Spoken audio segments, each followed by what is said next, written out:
Fuck you! Crunch that man with a giant piece Every of fruit. time folks see... Hello, I just wanted to thank you for clicking on my video, and I wanted to let you know not only do I create content in my YouTube channel here, Class in a Glass, but I'm also on Twitch where I play single-player games, multiplayer games, I do movie reviews, cartoon reviews, and a whole bunch of other stuff. Also, it would be a big help if you can check out my Patreon, where you can gain access to audio commentaries, reactions, and the ability to submit questions for my podcasts and videocasts. And all that content can be found in the links below. In the meantime, enjoy the video. But now, chat, now is the time. Now is the time that we get to my very generous patrons' Patreon questions, chat, okay? If you subscribe at the Revenite level or higher, Revenite Juicy Gangster, you have the ability to submit these questions to me, okay? And I just don't give you yes, no, or maybe answers. I give you thick, girthy, well-endowed, robust answers, chat. And we're going to start with the order in which I have received these questions. And I'm going to start with Vanispheres, chat. Good old Vanny. Check him out. All right? Subscribe to him. Donate to him. Follow him, chat. He's got some good stuff. Probably going to be playing some video games next week. But here we go, chat. Vanispheres. For this week's questions and the spirit of the weekend, let's talk about a game that I'm grateful for. That's right. Time for another set of questions themed around Final Fantasy XIV. He loves that game, chat. Everyone does. Everyone's loved 14. Final Fantasy movie question, chat. He's got everything has a specific theme. Movie question. Final Fantasy XIV introduced a villain named Emmett Selk. It immediately became a fan favorite because of his complexity, suave persona, and overall likability.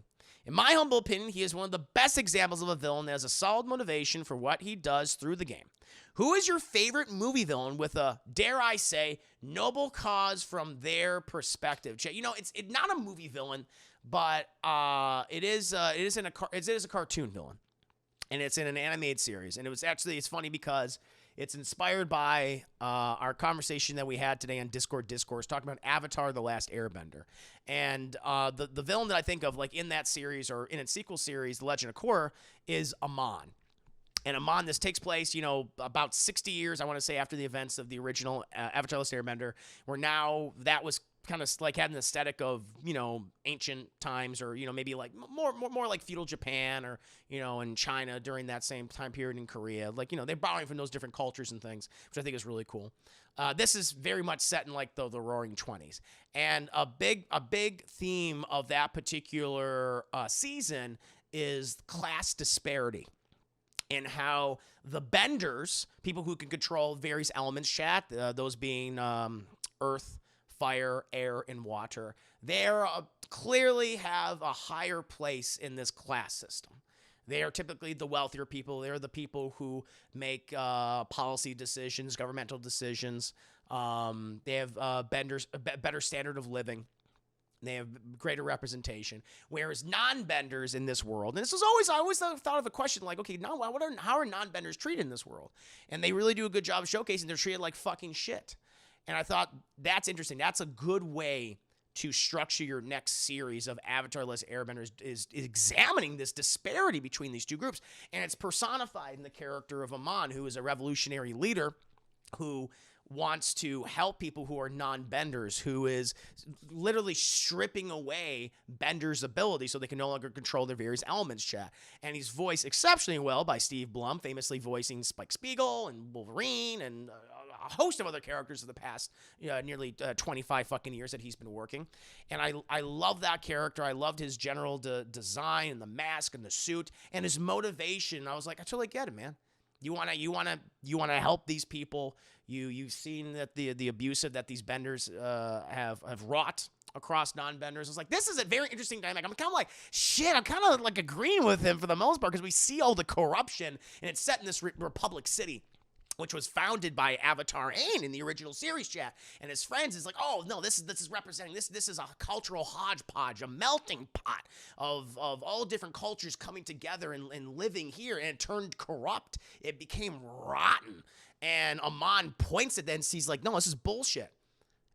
How they handle Amon later on in that particular season, I have kind of some issues with.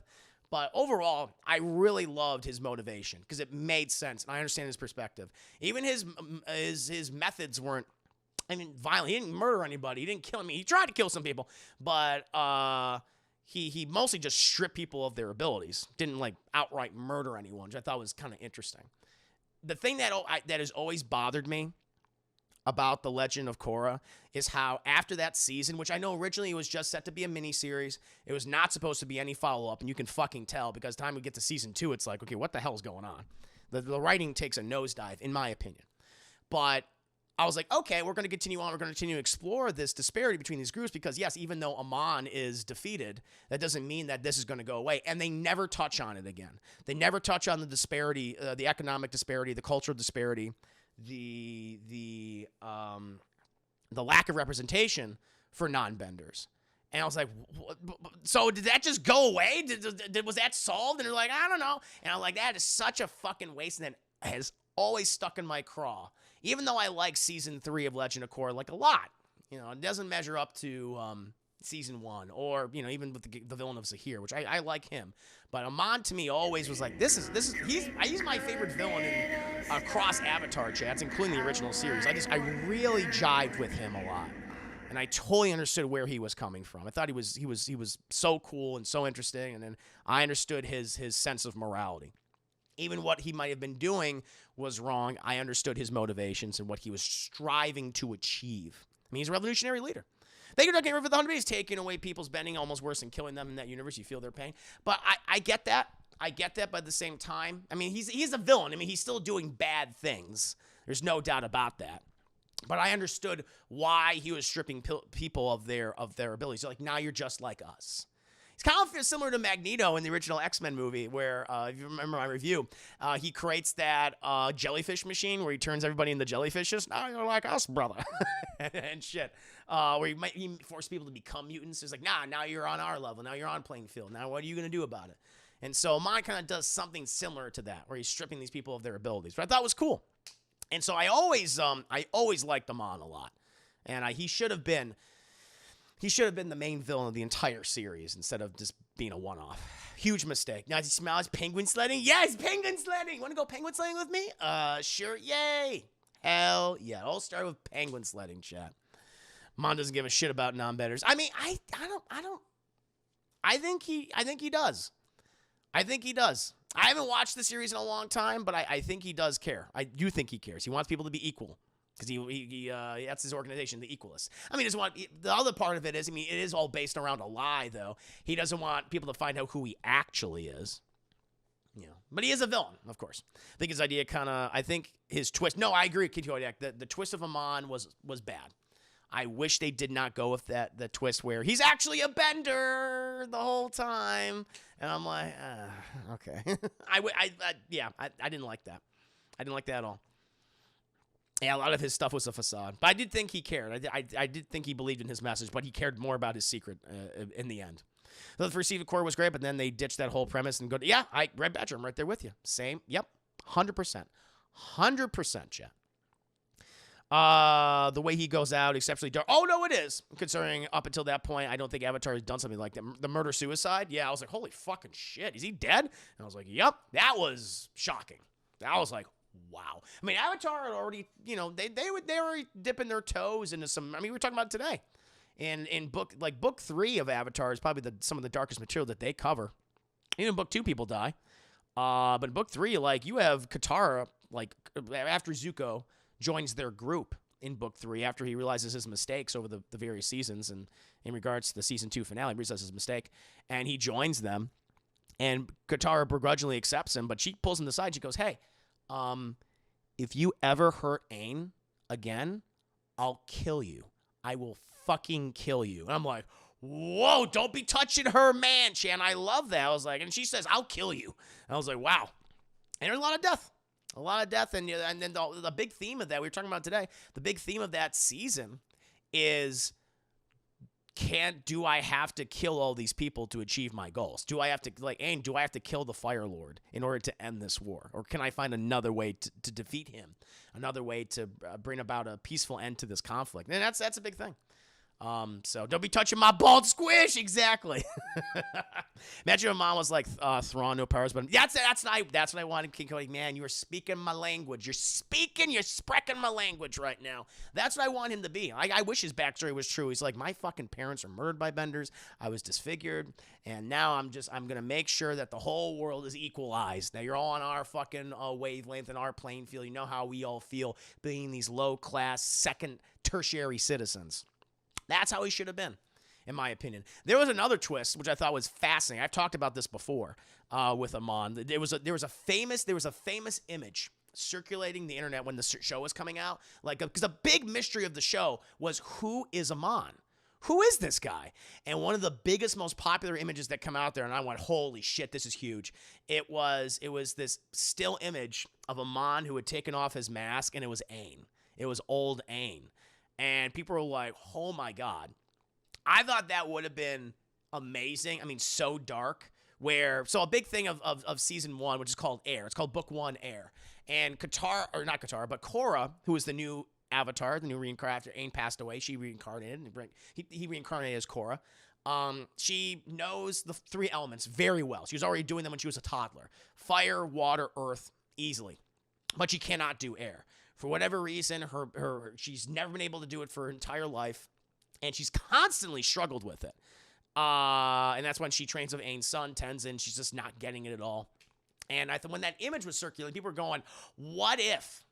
What if?" And I thought this was really interesting. I mean, you gotta jump through some hula hoops, chat. Gotta jump through some hoops to get there. But what if Aang realized that his goal of trying to achieve peace across the world was flawed? The Republic City that he had created with his friends became corrupt, which you actually see like a 40-year-old Aang and certain other characters like Sokka, who's in his mid-40s. Like they constantly have to clean up crime that has taken over the city and it's infecting it.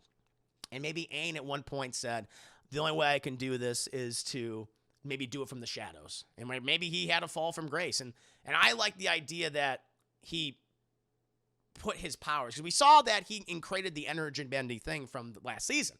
He was trained by that ancient god lion turtle thing to strip people's bending. That's the other thing, Chad. He was able to take people's bending powers away, which also led to the theory that he was Amon, because he was the only one that was able to do that. Because Amon was taking people's bendings away. It's like, oh, that's an avatar ability. That's very interesting. And what if he could give people bending powers, where he gives Korra, a baby, his powers, right?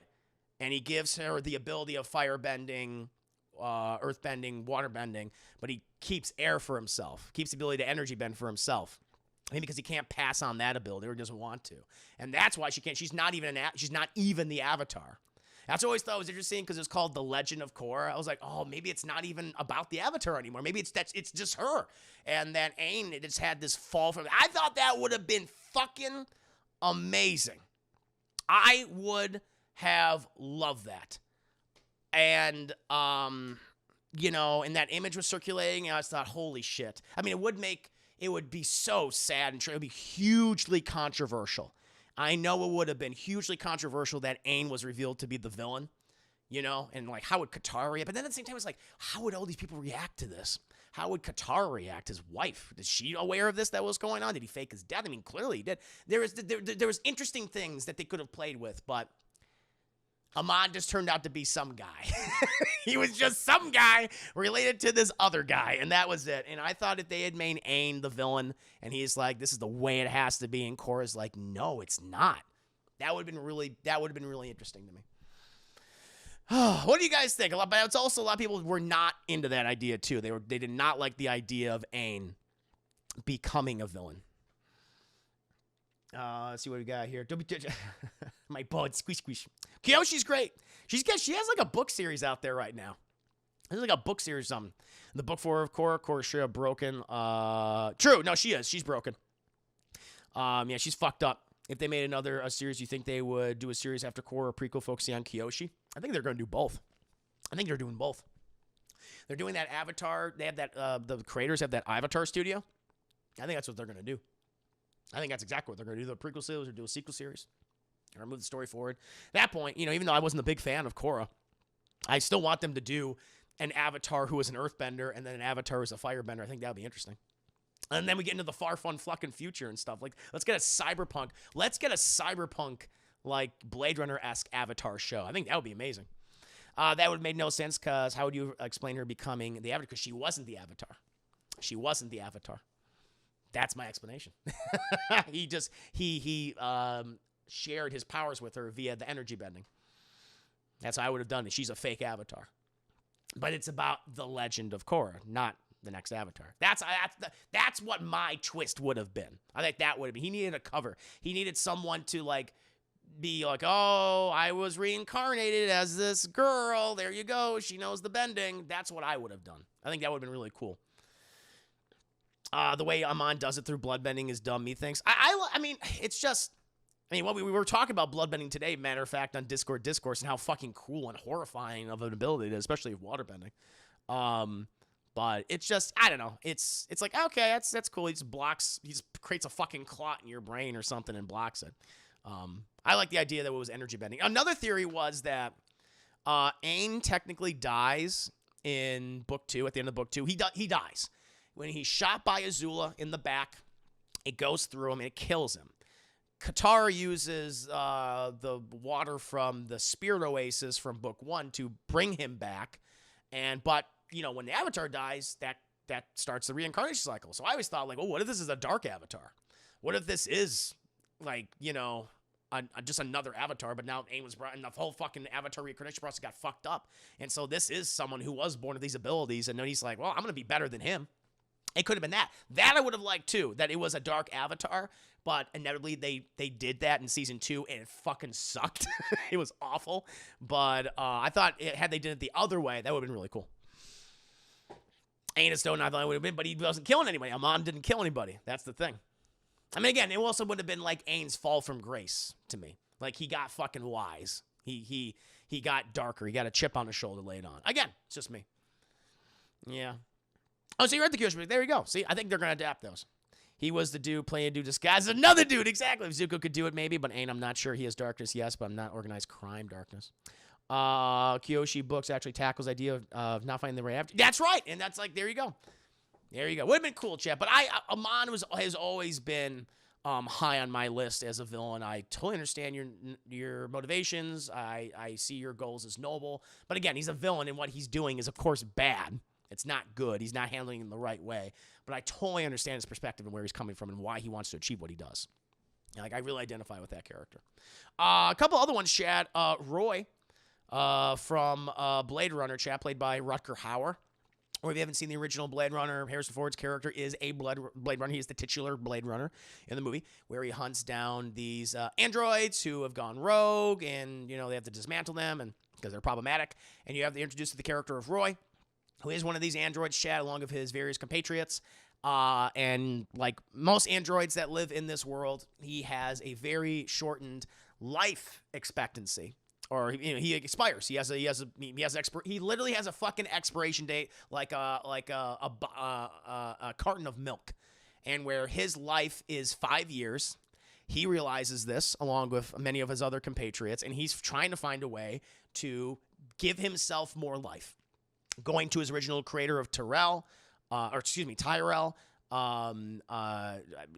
taking every opportunity to and going after every individual who might find a way to continue his life force and everyone else, and he kills a lot of people on that journey. While Harrison Ford tries to track him down. And again, what he's doing, he's murdering people. He's committing terrorist actions throughout the movie. But at the same time, he's doing it because he just wants to fucking live. He has all these memories, all these things he's experienced, but they're all going to be gone like tears in the rain. And inevitably, his last action is to save the person who is trying to hunt him down. And then he dies after that. And it's beautiful. And it's like, I totally get your motivation. I understand why you're doing it. I know why I see why you kill fucking Tyrell. He's a piece of shit. You know, and I love that. If you ever watch Blade Runner, you want to watch a scene, watch the scene between Tyrell and Rutger Hauer's Roy. It's very emotional. It's very powerful. It's disturbing as fuck, especially what he does to him afterwards. He fucking gouges his eyes out. It's like, Jesus. But it's really good where he's just desperately, he's gone through all these different things. And like, what if you change this? What if you change it on a molecular level and DNA level? He's like, it's not possible, man. It's not possible. I'm telling you, we can't do it. It can't be done. And he's so desperate that he's panicking in that scene because he's like, I don't have any time. My friends don't have a lot of time. And I totally get it. He's an amazing character. Rutger Hauer does an amazing job playing him. And you feel sorry for him. You do, even though he does these horrific things throughout the movie. But his last action is something beautiful where he saves the life of the person who's meant to hunt him down. And that changes, and because of that death, and obviously because fucking Harrison Ford's fucking the hot android, that changes his perspective on things. Where he's like, I don't want to be a Blade Runner anymore. So I get that. Yeah, he pulls a mountain on Oprah. That's exactly what he does. It's like, ugh. No, thank you. Doug and Henry, well, Aang and Zuko found your peace in the ripe old age of 14, 18. Nothing says or shit can't get fucked later. That's what I thought. So I thought they can change. The idea is cool, but it would have been big of a job. Like, first you have to explain why Aang changed. Yeah, no, true. Then you would have had to explain why you pulled it off. You have to answer the car, no. Yep, and she complicit. She is then. You turn people off to her character, too. No, I know. It's a shit ton of pushback. I know. It would have been incredibly controversial at the time, and it would have pissed a lot of people off. I know it would have made a lot of people mad. I mean, I'm one of those guys that, like, Aang was not a shitty dad. I was very mad, and so when in season 2, they revealed that Aang was, like, an awful father, and I was like, oh. So if he was, like, the villain, I'm like, yeah, I could see all the people being mad. That just bothered me. Because that's what I thought, like, Aang would have done this all in secret. Like, my explanation was he would have faked all this. He would have done the thing that would have hurt him most was lie to his friends and family about having to do this and faking his death. And so I would not have made Katara aware of this. But the fact that Katara allowed Aang to be a shitty dad, that I find even more unbelievable. It's like, there is no fucking way that Katara, this extremely maternal figure, throughout the original series, chat, the glue that literally holds the group together, would let Aang be a bad dad to Bumi and Kaya. It was like, give me a fucking break. I never believed that for a second. It's like, I know Tenzin is an airbender. That's the last, but it's like, she would be like, spend time with your kids. Spend time with your fucking children. There's that never sat well with me. That always pissed me off when they introduced that in season 2. That he's like, oh yeah, he was a horrible dad. I'm like, okay. And so yeah, people probably him reveal as the villain for that he was a Mon. I get that. Katara would be like, not my babies. Exactly. She would have absolutely been like that. There's no way Katara would have stood by and let that happen. I don't believe that for a second. Not my fucking Katara, chat. No. Another character, chat, that I would say, and one that I don't think often is brought up. But Morgan Freeman's character from Gone Baby Gone, if you've never seen Gone Baby Gone, I highly recommend checking it out, Chad. He plays, I think, the police chief, or he plays a police officer of some designation, respect, some title. And the whole premise is that throughout the movie that they're looking for this little girl who was kidnapped, and she's from a very abusive home. The mother's, like, horrible. But it's revealed later on in the film as all these horrible things are happening. It was all faked. That Morgan Freeman actually has had the little girl the entire time. And he concocted this story that it was based around like a drug deal gone bad, and that's why the girl was missing, et cetera, et cetera. But it was actually just she's living at home with him and his family, and she's happy.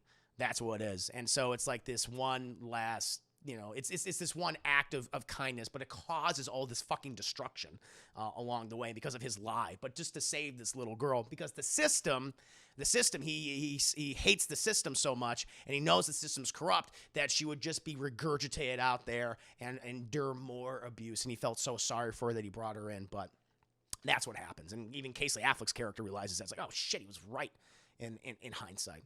And so that one where he's the villain of the movie. But I totally get what he did. He just made mistakes along the way. But you understand why he did it. So that's another one. I highly recommend checking out Gone Baby Gone. That was one of that was before Ben Affleck did like The Town and like Argo. Kind of not his not a forgotten movie, but his I think his one of his more underappreciated directorial efforts. I think more people should see that movie. I thought it was very, very good. That was the time when Ben Affleck was fucking killing it. Gone Baby Gone, then The Town, then Argo right after. It was like, damn, hell of a trio of films. But those are the characters that I have top of my head. I know Amon's not a movie character, but I always thought of Amon as that noble villain. Like, I get what you're doing. You're not doing it the right way, but I understand your motivations. I like Amon, Roy from Blade Runner, Morgan Freeman from Gone Baby Gone. Anyone else you guys wanted to bring up? You know, I mean, I didn't bring up, like, characters like Magneto because he's kind of a piece of shit. You know, it's like you still murder a lot of people, and that's why I also didn't bring up Killmonger, because one, he's selfish and he's a psychopath, and even like how Magneto's been treated like in movies and stuff is the same way. And so I didn't want to bring them up. I think those are often popular choices, but I'm like, nah, I don't want to bring either of them up, because I'm like, I can get what you're doing, but you're clearly motivated by your own selfishness and your own self-interests. Inevitably. So that's how I always read them, at least. Okay, so the original script of Clover Lane, aka The Cellar. I agree with John Goodman's character more. Oh shit. See, I never read the original script. Interesting. Remember what's the subject? Oh, villains who we that have a very, very solid motivations, and we totally understand. Even if what they might be doing is bad, like, I kind of get where you're coming from and why you're doing this thing. And so that's why I picked these two: Amon, Roy, and Morgan Freeman. You know, even what the John Goodman trick. John Goodman trick is amazing. He does it twice. He does it not only in Take Overfield Lane, also does it in Coyote Ugly. That man likes to twerk, chap. Okay, so original script. I'm sorry. Let's read that comment over again. Vulture and Homecoming. Yeah, I get Vulture's whole motivation. That's true. Where he's just like, man, fuck those rich fucks, Peter. Come on. We fight their wars, and we're just after all we get is our table scraps. You know? And he's a blue-collar guy trying to stand by his friends and his family. He still, you know, almost kills a lot of people. but I get his motivation. I totally get Vulture. I can understand him. Very, very blue-collar. That was so great to make the Vulture a blue-collar supervillain. I was like, oh, wow, it's perfect. Very grounded. I love that. I think that's the best the character's ever been.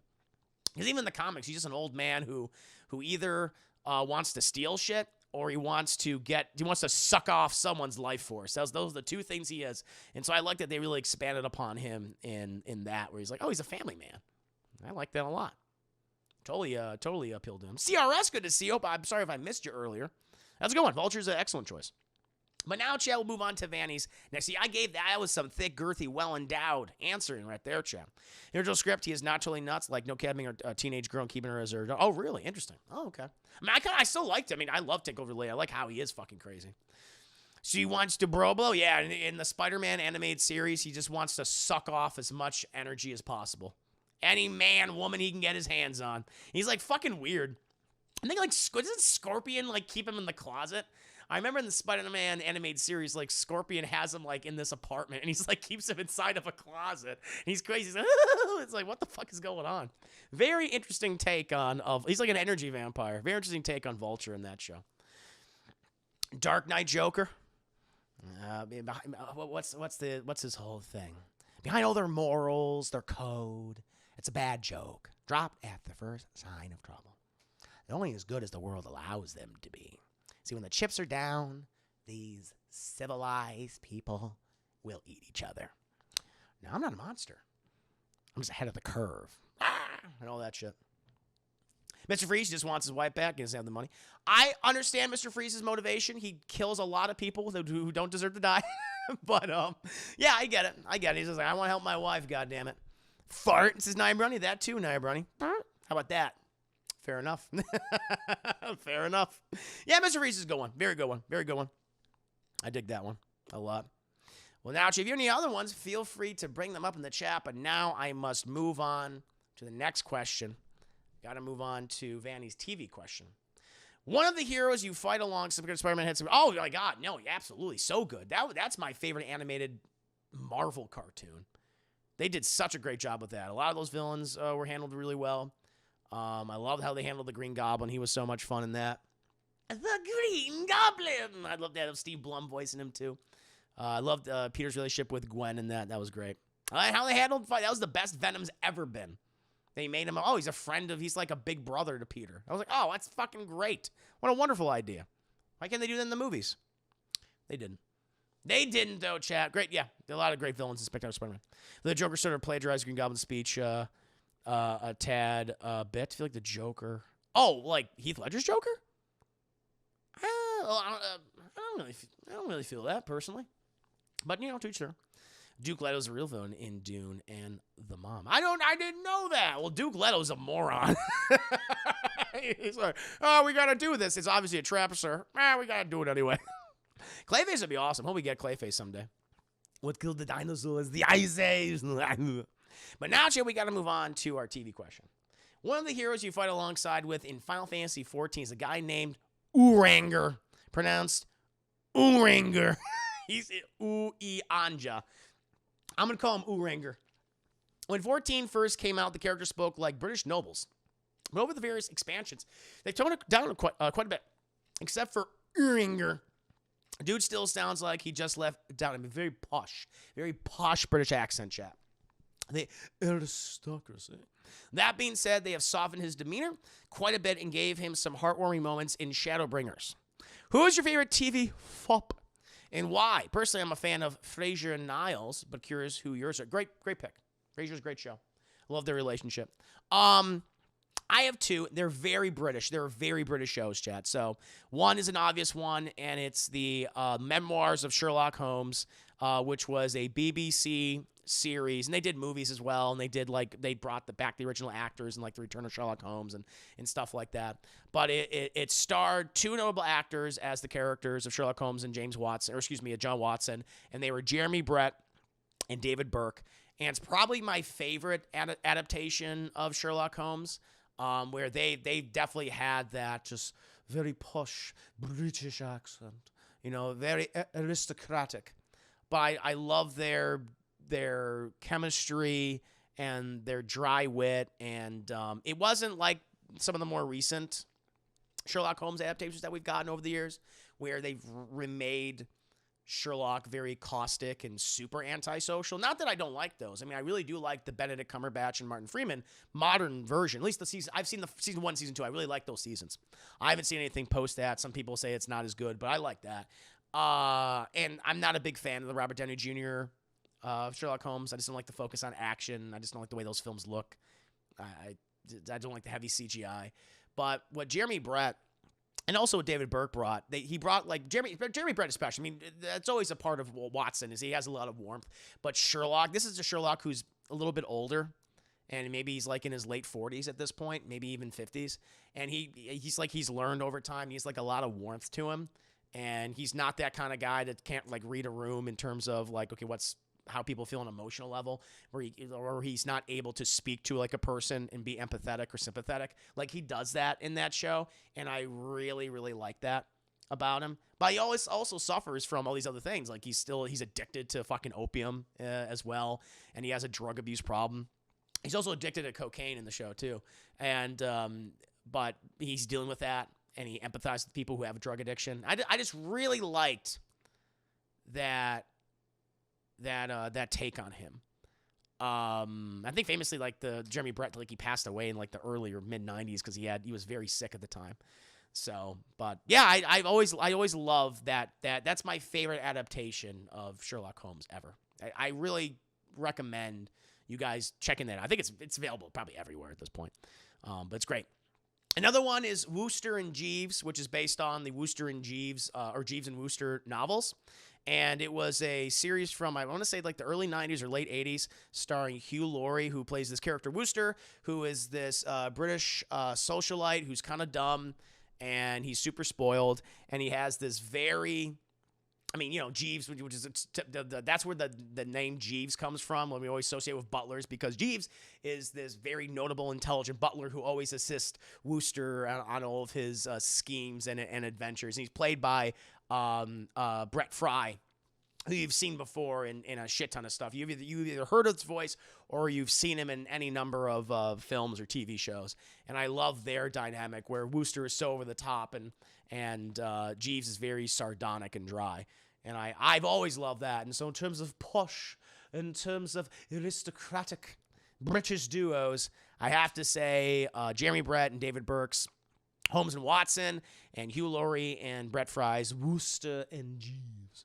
Some of my favorites. He is really warm, Chad. He is really warm. Not the whole speech, but just when it gets talking about society and how these people would turn you on a dime. Plagiarize is still trying to word. I just noticed that tidbit. Oh, I get you. Fair enough. But yeah, those are some of my chat. Now we move on to the video. Any other like notable like aristocratic, foppish British duos that stick out to you? Peculiar Wall Meat, Ice Fan, welcome to the stream. Hope you're doing well. Hope you're having a very nice evening. Talking about the aristocratic duos. Indeed. I thought some other people like, oh, fucking, Sean and Ed from Shaun of the Dead, but they're not exactly posh. They're more like low class, I guess. So I can't really say them. I'll have a fucking good duo, Stefan, right? So, we'll move on to the next video game question. Final Fantasy XIV recently released a cookbook that turned a lot of the in-game dishes into actual recipes. This Thursday, I made their iconic cookies. I saw that, Vanny. They look delicious. And on Sunday, I'm making their pizza. Tune in for that, chat. Don't worry, it ain't deep dish. Thank God. What game, in your opinion, has the best-looking food? Before I get to the number one choice everyone has, because it's a fucking fact. It's like, yep, can't beat that. I really like the way the beef stew looked in RDR2 when you go to your camp, your little base camp. And you like in one of the missions is buy all these ingredients, and you have this person that makes this fucking stew. It's this beef stew, and it looked like it was tomato, and she was like, look good. It looked very, very, very good. I was like, that looks good. And you can eat it, and you can improve your statistics and shit. I mean, a little too much busy work for me, but your health, and gives you a buff and stuff. But it looked nice. It was like, looked nice. But the answer is, chat, every single food item in Monster Hunter World. Every single food item. It's like, that was I played a little bit of that game. I have to go back to it someday, and I will. But when I did play that game for the few hours I played it for, every time those fucking cats, those weird anthropomorphic cat creatures that cook everything for you, every time they made a fucking dish, it was amazing looking. It was like, I want that inside my tummy right now. I was like, they spend so much time just perfectly animating and rendering that food, and it works. Every recipe looked amazing. So that's the answer, is everything in Monster Hunter World. So goddamn good. This hate boner against deep dish pizza needs to go down. It never will. The boner will never go down. My hatred will always be erect and firm. Always. Yakuza bread. Got that Yakuza bread. Let me see. Oh, ads. I'm going to see what this Yakuza bread looks like, chat. I am curious. Tummy low in my tum-tum. Sage Snake, good to see you. Hope you're doing very well. Where's that Yakuza bread? I want to see it. That's wow. That's realistic fucking bread. That's the most realistic bread I ever saw in a video game. My lord, how it teared, chat. How it teared. Incredible. Wait, Chris, have you seen the Cowboy Bebop live action? I still have not. No, I am watching Arcane. Chat, I'll tell you what, we'll have a little moment, chat, to talk about Arcane. What a fucking amazing show. I just finished. Not finished. I finished episode 1, and I'm currently in the middle of episode 2. I had to put it down because I was watching a little bit after I was having some dinner after I finished Discord discourse and reviewed the questions. I was eating some Thanksgiving leftovers, and I just started episode 2, and I'm about 15 minutes in. But I'm like, I am so impressed by the way the show is animated. It's gorgeous. It's like 3D. It's 3D animation, but it's in a way where I'm not like off-put by it. I mean, it is exceptionally well. There's a lot of fucking money in this show. All the characters look all the bad. Everything feels lived in. And I know nothing. For those who don't know, it's an adaptation of League of Legends, and I guess this is like the origin story of some of the characters, as far as I know. Like, I guess the character of Vi, and there's another character called Powder, which I think turns into like a different character named Jinx or something, or like that's like the name they adopt later on. I've been told. And I'm watching it. And I know nothing about League of Legends. I played like a couple of matches, like in an RTX in 2016. I was like, all right, yeah, I get it. But I'm like, wow. I am so thoroughly impressed by it. I'm not even, I think, how many episodes? Is it like 6 or something? 6 or 7? Or, no, it's like 10. It's like more than that, right? There's a lot of episodes. I forget how many it is. But I could be wrong. I haven't looked at the episode count. But and they're long. They're not like 22-minute episodes. They're like 45 minutes. And so it's basically like a little mini movie each time. I'm floored by it. The music for this is exceptional, chat. I wish I could play some of the music for you, but I'd be afraid to get. You know what? Let me play the trailer. I can play the trailer at least, but they have this theme song that plays in the beginning of every episode. I'm like, this is fucking awesome. I am so enamored with this show and its designs and its character. 9 episodes. Thank you, KJ. Thank you. I'm so enamored with it that I'm just like, I want to know more about this. I mean, I don't know if I want to play the game. I mean, the thing that's so cool. And this is what I was talking about the other day, Chad. This is what I was talking about the other day. We'll watch it in a second. But I did my review for Resident Evil, heavy emphasis on that, Welcome to Raccoon City, and how that is an adaptation of the first 2 Resident Evil games. And the thing is, they introduce so much stuff in that movie. It's packed with so much content, and they don't explain any of it, that if you're like a new, like, I kind of know what's happening and know what these monsters are and how they operate in this world. But for someone who's going in there blind and who doesn't know Resident Evil, they're like, what the fuck is going on? What's going on? What's going on, chat? And so that's a bad adaptation of a video game, in my opinion. But when I'm watching Arcane, and I'm about an episode and a half in now, and I'm just so enamored with this world. The thing is, but I don't feel like I'm missing anything. Like, I'm learning about it. They're doing a good job explaining it through the characters. That's the thing. The characters, chat, are amazing. The voice acting is great, and I know they're going to expand on them and get into more details with them, but I'm just like, I just want to spend more time with these characters in this world, and this aesthetic is beautiful, and that's what I'm talking about. This is an example. Everyone's saying it's one of the greatest video game adaptations of all time. I'm like, yeah, probably by the time I get to episode 9, I'll probably be in agreement, but so far, I'm very impressed. I'm very impressed. Lois talks about League of Legends. Oh, League of Legends talks of garbage? I don't know. I don't even know how the community of League of Legends is reacting to this, but I'm like, wow, this makes me want to play it. Maybe not because of how toxic, apparently. I didn't even know about the toxicity of League of Legends. I wasn't even aware of that. But it's impressive. Let's go ahead. And I wish I could have you guys watch the music video, but that DMCA chat, I'm sorry, I can't do it. I'll link in the chat. I'll link in the chat after we watch the trailer. But I was Spider-Man. Spider-Man. Okay, Nom Nom, good to see you. Hope you're doing very well. Woo. Okay. We'll watch the trailer. You guys have been on my ass. You guys have been on my ass about Arcane, and I'm watching. I'm like, okay, I know why you were on my ass. I get it now. I understand. It is pretty fucking good. And I'm not even barely even 2 episodes in. Where am I? There we go. All right, let's watch this. This is Arcane, which is an adaptation of League of Legends, chat. Let's go. Been very thoroughly impressed by this entire series, chat. It has been great.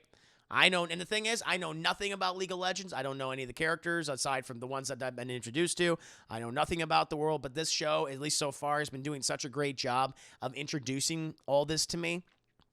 I don't feel lost. I don't feel overwhelmed. I don't feel confused. I was like, oh, I'm just letting it wash over me, and I'm really digging it. I'm really digging these characters. Some of the voice actors they have in this. Haley Steinfeld plays one of the characters named V. And then she plays Kate Bishop in Hawkeye. And I think one of the other actors is that I recognized off the bat was Yuri Lowenthal, who voices Spider-Man in the video games, and he plays a character of Mallow. I forgot his name, but yeah, that too. So great so far. I've been really liking it, chat. I've played as he plays Fist Girl, so there you go. So you do play as these characters. I guess she's one that Fist Girl is named Vi, and they have another one who's named Powder, but then takes on the name of Jinx. I've been told, and she's like a tech character. So yeah, it's neat. I recommend checking out, chat. And I'm saying this as someone who's never really played too much of it outside like maybe like a couple, maybe like 2 matches. Like I played like 2 matches League of Legends way back in the day. I was like, okay, I get it. Never my thing, but this is cool. And it shows that Netflix is really, putting his money where his mouth is when it comes to making great video game adaptations, at least so far what I've seen. I don't know what the reaction's been from the fan base in regards to this show. If anyone knows, anyone's got a pulse on that, let me know. But I'm like, this is fucking good. So I don't know. Seth, should I watch this? I recommend it, man. I'm digging it. I'm only about barely 2 episodes in, but I'm really loving it. I would say check it out. You don't need to be a fan. You don't need to have played the games or be aware of the games to even enjoy it. which is the best kind of adaptation you can do. Whereas with Resident Evil Raccoon City, you would be fucking lost if you know nothing about the games. Is there a game you would love to see a television adaptation of that has not already been attempted movie or TV series? Oh my god. Oh, Jesus. Like has not been already? Because I was gonna say, look, I would love Dead Space, but Dead Space already been kind of adapted. They've already done animated movies. Has not been. Shit. I gotta think about that. You gotta give me some time. Well, we're gonna get it. If American Fallout. Castlevania is awesome. I love Castlevania, man. It's my favorite video game adaptation of all time. It's the best as of right now. Though Arcane is giving it a run for its money. I'll tell you what, giving it a run for its money. League of Legends had interesting lore for a minute. Its trailers back in the day were always good. Have been waiting for adaptation for a decade. Well, there you go. I hope they're digging it. I hope they're liking it. I'm liking it. I like it. But again, I wouldn't say I'm a fan. Wouldn't say I'm a fan of the games because I haven't really played them. I don't really have not even any interest, but that's fine. I think that's what's cool. A Jackbox TV series, because they haven't done that. That would make sense. A Jackbox game show. Doom. Oh yeah, Doom. I gotta think about Wolfenstein. I would like a Wolfenstein live action film series or anime. I don't know if they've done adaptations of Wolfenstein. I have no idea. But that's a big one, like the more recent games. I love how it's like 20 years after World War II, and the Nazis have taken over most of the world. It's like, that's really neat. And BJ Blazkowicz is one of the members of this resistance trying to take him down. That's really cool. So, yeah, Wolfenstein is my answer. I would like to see some Wolfenstein adaptations in some capacity, whether live action or animated. KC, good to see you. What is up, Revenites? Chris, welcome back. How was your Thanksgiving? Thank you, man. And how was your King? Good. Well, I spent Thanksgiving here, my friend. We did a Thanksgiving stream. We ate some food, did a little mukbang stream. It's a Thanksgiving. Charlie Brown played some multiplayer games. It was good. And we did charity. It was a charity event as well. We did an Extra Life charity. Raised $300 for the kids. So that was donated to the Children's Network Hospital Fund, which is awesome. Oh, yeah, Gears of War. Gears of War would be nice. I'd love to see that. Finally get Dave Bautista as Marcus Phoenix. Now I want that. Now I was like, okay, he's proven himself as an actor. He can handle the material. Let's fucking go. We can do that now. We can do a Gears of War movie series. I like that now. I got to think, who would you want to... I got to think about that. I got to get back to these questions, though, for my patrons, but I have to think about who would I want to direct a Gears of War movie. I don't know. Guys, Medical Guard Caesar would be fun. Yeah, you can also do more than goofy ones, too. Yeah, definitely. Vin Diesel is damn perfect. Why not? Yes. James Gunn. That's not a bad choice, Deadpool. That's pretty good. I can like that. And he could add some humor. He could add some of that tongue-in-cheek humor that I think is needed. Good pick. Very good pick. I like that. Bomberman film, why not? You can do it. No God of War, Kratos in Greece. Only those as flashbacks start off with him in Midgard. Got a God of War adaptation. If they were to do the Greek stuff, I mean, they would just have to make him a little less angry, a little less of a dick, murdering everyone in sight. I mean, it could happen, but they have to make some changes. Halo TV show I think comes out very soon. I think was it early next year? They released a teaser trailer for it, which was awful. It was just like, here's Master Chief's back. All right, bye. And it's like, what? So I would say I'm excited, but I want to check it out. They wanted to do a proper Halo adaptation since Neil Blomkamp was supposed to direct it back in like 2008, 2009. So we'll see. And that's what District 9 turned into. And Peter Jackson was going to produce a Halo movie. Remember that shit, Chad? Takashi Mike for Gears. What character would he play? Shave your head, Chris, and you can play Kratos. I don't know if I would pull that off. I don't think I would do a very good job. I can do Dad Bod Thor. I can play the hell out of Dad Bod Thor. I got that down, Chad. No doubt. Cast me as that. Chris, what if they made a Wolf Among Us live? I would. That's a great idea, Sissy, man. I would love that. Set in the 80s, like the video game. That'd be great. But I would like it, like, you know, not the thing is, I would be scared they would make like a CW show. Like, do that on like HBO or some shit. But it's dark, it's gritty, it's 80s New York. You know, R rating, violent, scummy. That's how I would do it. Like, I wouldn't want it to be like those, what is it, Once Upon a Time or Grimm or some shit like that. I feel like that's what they would never turn into. But like, no, go the opposite way. It's fairy tale creatures, but they're set in 80s New York. And they have to live with each other. That, to me, would be awesome. Maybe HBO Max, I hope so. Because that's a Warner Brothers property, right? That's how you would do it. to which they made that Bioshock film. Man, right there with you, Luke the Boss. They could do it now.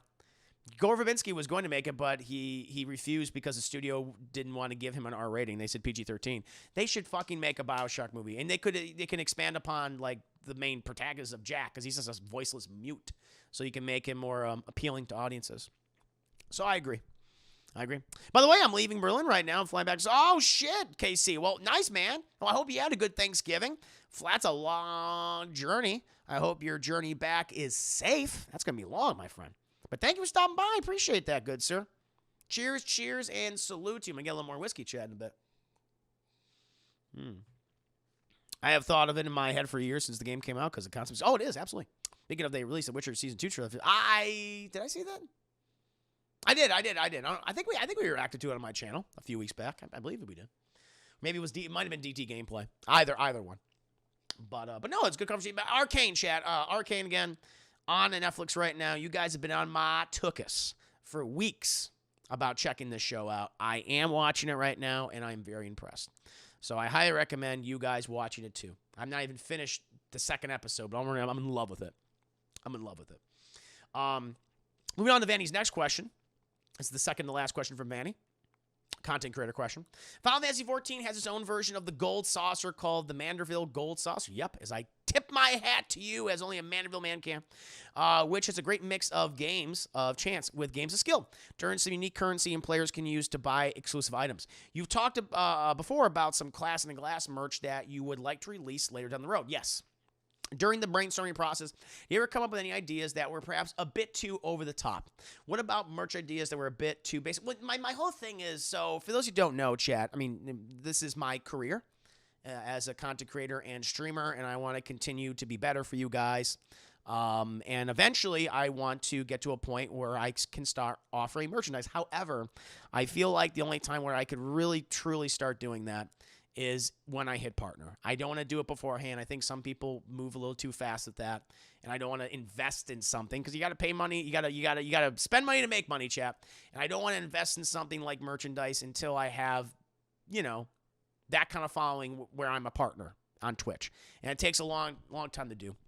And in terms of merchandise, I mean, I want to start relatively basic with things that I think you can use in your everyday life. I don't want to go like so out there, but I want to start with like t-shirts and cups, maybe like, whiskey glasses or that kind of thing, like those kind of glasses, alcohol glasses, mugs, of course, posters and stickers. I think that to me is probably the best way to go forward, the first step forward. Like maybe do certain shirts where it's, Mr. Revan 7 or Class in the Glass is my little chibi or something like that. Or sure, of all the chibis and stuff around my logo.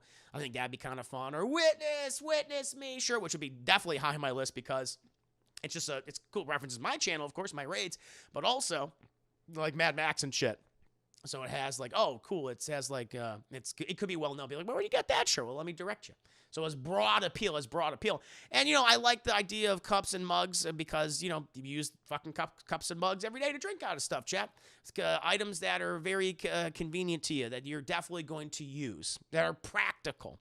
And then posters and stickers, I think it'd be fun, like little sticker packs, stuff like that, like my little emotes and things. And I think that'd be kind of cool. My little alerts and stuff you can put on stuff, your laptops or whatever. Like that's kind of stuff I was thinking of, like little posters. No Juicy Plus. Maybe someday Juicy Plus would be really, really fun. Class in a Glass, yeah, Class in a Glass mug where we can all cheer. Exactly, we can all raise our glasses to each other. I think that'd be fun. So definitely a Class in a Glass mug. But anything like so I wouldn't say it's basic. I think it's good to start basic because of the practicality of it. I mean, I would love to get to a point where I could have a whole clothing line. That would be amazing. Like, there's this one guy, I've talked about him quite often, chat, Ray Navarez Jr., Brown Man, he also goes by that name. Ray, who was famously, which I'll be talking about Ray in a bit, who was formerly of Rooster Teeth Achievement Hunter, chat. And he's a Twitch streamer, and I've always really admired him and the aesthetic of his streams and the content, and he's really good. He's really good at what he does. And he has an entire fucking clothing line now called Frame Rate Merch, which his wife runs. And they deal with hundreds of orders every day. And it's like, yeah, that is the goal right there. Someday to get, helps that he was with Rooster Teeth and Achievement Hunter for those, I guess, only 2 years. He was only with them for 2 years, and all that content they created with each other. But he offers so much fucking shit, enamel pins and holographic like card holders for like Pokemon cards. It's so out there, but he's able to sell a lot of that stuff. Plushies of like his dogs and of him and his wife, and I was like, wow, that's amazing. So yeah, someday I would love to get to that. I don't know if I ever can or will, but that's a cool goal to achieve, or at least get some of that. Maybe try to achieve some of that success, so I can have these multiple different T-shirts or multiple different, maybe a winter clothes like hoodies and things, or sweatshirts or hats, but mugs and cups and things. Maybe you can get the Class in a Glass collection. Stuff like that would be really good. Hype train, that'd be cool. Hentai, of course, hentai. Juicy snacks. Oh, I love that. That'd be good. Actually, that's not bad. But yeah, so tampons, gotta get them tampons. Gotta get products for the ladies, of course. Yeah, you know that. But enemas, hell yeah. Yes, definitely. Gotta clean yourself out every once in a while. It's good. And those are healthy for you. So, but yeah, I do want to start relatively basic, and maybe someday I'll get weird. Maybe I'll do like plushies and things, but I want to start with the things that I feel like people that are practical every day. Shirt, cup, mug, poster, sticker. I think that would be a good way to start. Yeah, the condom, man. Condom. 100% protection. Guarantee. Asterisk. Doodle Juicy shirt. Oh my God, Doodle Juicy shirts. Yes. And the thing is, like some of you, Dirty Erotic Sonic Boy shirt. Some of you guys have, like, I want to get to a point where, because I've gotten so much incredible fan art from people over the years and recently. And what I would do is I would want to pay these people for their artwork. I would want to say, like, here's the price for it, because I don't want to then like just take your work and go, this is mine now, and I'm gonna like make a whole bunch of money out of it. Like, I feel like we were like, okay, we got to work out a deal where I have to pay you a specific commission price to use your image which you created. And so that's stuff I would want to do with people, because yeah, that Doodle Bob shirt sketch is absolutely incredible, and some of the other pieces of artwork that I've gotten. So I have to work this out. And just talk with these people and do that and shirt ideas. So yeah, it's always in my mind, Chad. It's always in my mind. But again, I'm not where I need to be at the moment to start acting on that. I'm thinking about it. Maybe I'll look into how to do it, what company to go with, or look into several companies what would be good to mass produce this stuff. But I gotta be careful. I don't wanna do it too soon, because I think that's often a mistake some people make. They do it too soon and they sink so much money into it. No one buys it. And so, and some stuff, and I know that I have to prepare, like some stuff people will not fucking buy. And so I want to serve stuff that I feel like are practical, that people would buy, So shirt, cup, mug, poster, stickers. So I would probably go. Those are the 5 things I would start with personally, Jen. Juicy Hype shirt, exactly. Juicy Hype, yes. Juicy costumes, beard, hair, etc. All the accoutrements. Broccoli Boy stickers, yeah, I think that'd be really fun. Mm-hmm. I feel like I'd have to pay Josh though some of that. I was like, okay, I'm talking about you all the time. You got to get some of this money, Josh. I'm gonna have to pay him too. Oh, thank you, Psychic Kima. I appreciate that. Thank you. I'll give free legit. No, I appreciate the ideas. I'll take those. Yes. But like for people who actually do the artwork, I have to pay them a commission. It would just be right. You don't want to create any resentment with anybody. Let's pay people. But yeah, that's my answer for that, Vanny. Moving on to Vanny's last question, chat. And actually, let me get prepared for this. Let me get prepared for this, because I do have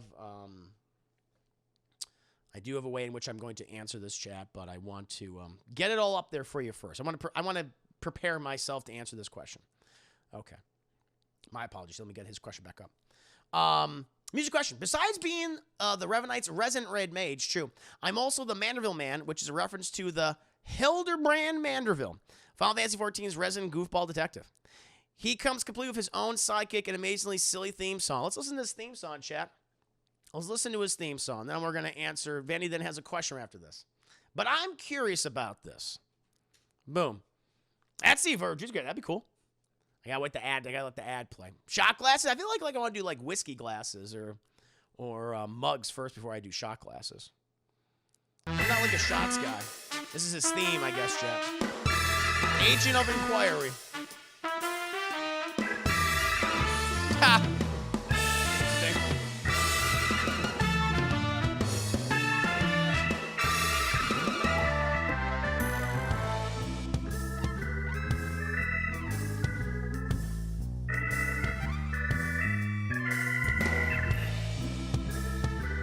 I like it, man. I'm digging it. I'm digging it, Vanny. Hey, he's like a doofus detective, chat. His images I'm seeing. I got like an anime vibe.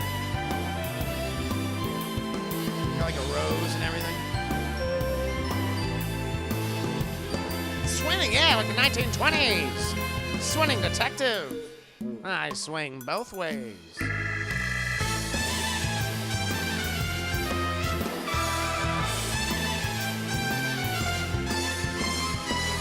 Very nice, very nice. I like it, Vanny. I like it. That's a cool little reference, too. That's where it comes from, Chad. That's where it comes from. Here, I'll send you guys the link as well. You guys want to check that out. Boom. But to answer your question, Chad, his question is, what is your favorite silly theme in gaming? Oh, you guys know.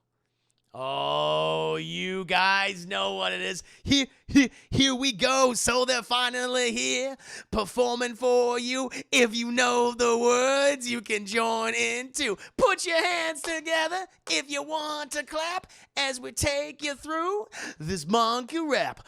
DK.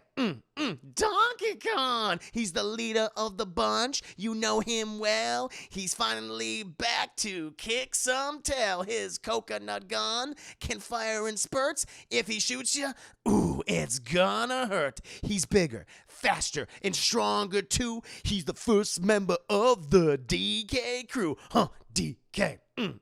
Donkey Kong. This Kong's got style, so listen up, dudes. She can shrink in size to suit her mood. She's quick and nimble when she needs to be. She can float through the air and climb up trees. If you choose her, you'll not choose wrong. With a skip and a hop, she's one cool con. DK. Donkey Kong. He has no style. He has no grace. This con has a funny face. He can handstand when he needs to and stretch his arms out just for you. Inflate himself just like a balloon. This crazy con just digs this tune. DK. Donkey Kong. He's back again and about time too. And this time he's in the mood. He can fly real high with his jetpack on, with his pistols out. He's one tough con. He'll make you smile when he plays his tune. But criminals beware, cause he's after you. DK. Donkey Kong. Finally, he's here for you. It's the last member of the DK crew. This console strong, it isn't funny. Can make a Kremlin cry out for mommy. Can pick up a boulder with relative ease. Makes crushing rocks seem such a breeze. He may move slow, he can't jump high, but this con's one hell of a guy. DK. Donkey Kong. Come on, Craigie, take it to the fridge. Walnuts, peanuts, pineapple smells, grapes, melons, oranges, and coconut shells. Oh, yeah. Walnuts, peanuts, pineapple smells, grapes, melons, oranges, and coconut shells. Oh, yeah. The DK rap, baby. The DK rap. Thank you, by the way, to Snake Man for the fall. Welcome. You're my new Huckleberry. Hope you enjoyed my rendition. Hope you enjoyed my rendition of the DK rap. Is it Chris? I know my music. I know the good songs. I know the songs that people should know, chat. Boom. How did I get here? Says Cats. But you know me. You know I love the DK rap. So that's like one of my favorite theme songs as a kid. I love that shit. Remember in the original game how you start up the game and if you let it play out long enough, they go to that song. It's so fucking good. It's so good, chat. Oh, it's the whole song. I sang the whole. I didn't sing just one lyric or half a lyric. No, I sang everything. Everything, my friends. So goddamn good. And that brings an end. That brings an end to Vanny Vanisphere's questions. Vanny, Thank you so much for being a Juicy Game subscriber. Do appreciate you, good sir. Chat, please do check out Vanisphere's channel. Give that man support. Follow him, subscribe to him, donate to him. I would appreciate it. But now, raise my glass to you. The last sip of whiskey's for you, good sir. But now, chat, we're going to move on to Thunder Elite. But I think before we get to Thunder Elite, chat, dabs. I dabbed. Chat, before we go on ahead and move on to Thunder Elite, I'm going to go get some more liquor. I'm going to go get myself a glass of whiskey so I can read Thunder Elite's questions. In the meantime, please entertain yourselves amongst yourselves, chat. I'll be right back. Stick around. Thank you for all your patience. Appreciate you. Ooh-wee. We're going to go ahead and move on to Thunder Lee's questions, chat. Thunder Lee question. Search for edgiest song ever on YouTube for a good laugh. Edgiest song? You don't know what it is, man. It's fucking Doodle Bob. It's Doodle Bob's cover of Evanescence's Bring Me to Life, man. Edgiest song. Now, is this copyrighted? Edgiest song ever. Oh, is it Sonic? Theme of Infinite? Is that what it is? Is that what you're talking about? Oh, that's funny. Hell yeah, chat. I'm going to listen to a little bit of Edge of Infinite. Hold on. That's great. Well, he's right. I played this game too. Sonic Forces. People always praise the Sonic music. I hope you're doing very well. So, what are you streaming, man? What are you playing? Currently doing Class in a Glass Cast for Sass, listening to the edgiest song ever made. I loved it. I think I remember this from the game. I forgot the song. Unironically love that song. That's fine. Hey, man, like what you like. I like fucking Evanescence's Bring Me. Like, I unironically love that song. I unironically love Nickelback's Hero. It's good, man. It's something my edgy ass would have listened to in high school. So, but this, howdy, good sir. We tried playing. Oh, no, what happened? Tried playing Halo Infinite. Running some technical problems. Any issues today? The frame rates kept, oh, no. We finally got it working. Oh, shit. Did they do an update? Did they mess with it? Did they mess it up? I'm sorry to hear that, man. But chat, please check out Slowpoke Felito's channel. Give this man some support. Follow, subscribe, donate to him. I've been playing Halo Infinite as well, man. The thing that bothers me about it, two big things. Number one, I want custom playlists. I want to be able to play certain game modes and certain match types and stuff. They don't have that, and it makes me mad. Secondly, they replaced the DMR with a shitty version of the DMR called the Commando, and I fucking hate it, and it drives me nuts. I loved using like the DMR back in the day, and now they got rid of it, and it makes me so sad because they gave us a shitty Commando DMR, and I can't kill anyone with it. I can kill no one with it. On that, it's good. Part-time streamer, part-time alcoholic, a seasoned Catholic, and official Lego builder. Oh, nice, man. That's your little emo. That's fantastic. Cheers and salute to you, good sir. Congratulations. I hope you're having fun streaming. Freshly Squeezed, good to have you here. Welcome. Look at all the kind people that Slowpoke Felito's brought to us, chat. This is great. The sharing of the community. Salute indeed. Thank you. Just listening to the edgiest song ever, and it was quite cool. Listen a little more, chat. Then I got to move on to Thunder Lee's questions. My lord. This is some Hollywood undead Papa Roach of something, very much so. Lincoln Park, eat your fucking heart out. Oh my God. Is that what the song? I'm the tallest of mountains. I'm the roughest of waves. I'm the toughest of terrors. I'm the darkest of days. Oh man. It's like emo high school vibe. Definitely. That's what Sonic is for a lot of people. Beautiful. Thank you for sharing that with me. Thank you, Red Badger. Waves lighter. Yeah. Oh my Lord. But now, chat, we must move on to the rest of our questions. And we're going to go ahead and read the questions of one Thunder Lee. Great. It's a pleasure talking with you earlier, Thunder Lee. And when we did our Avatar, The Last Airbender Book 3 Fire discussion, it was great. Episode's up there in Discord chat, Discord's episode 8 is up on my Patreon, Class in Glass.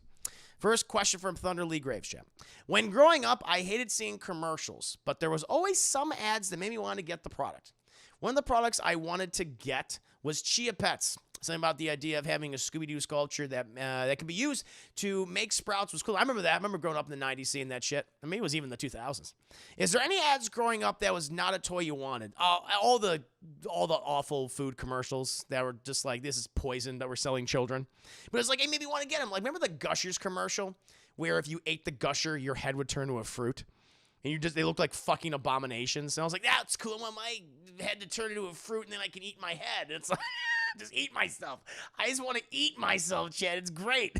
Let me see if I can find that Gushers commercial. And this is the various cereals commercial of all the mascots. You know, I want to buy, you know. I ate Frosted Flakes as a kid. I ate Raisin Bran Frosted Flakes of the sugary cereals. Frosted Flakes was the one. My parents were like, all right, we'll get you this.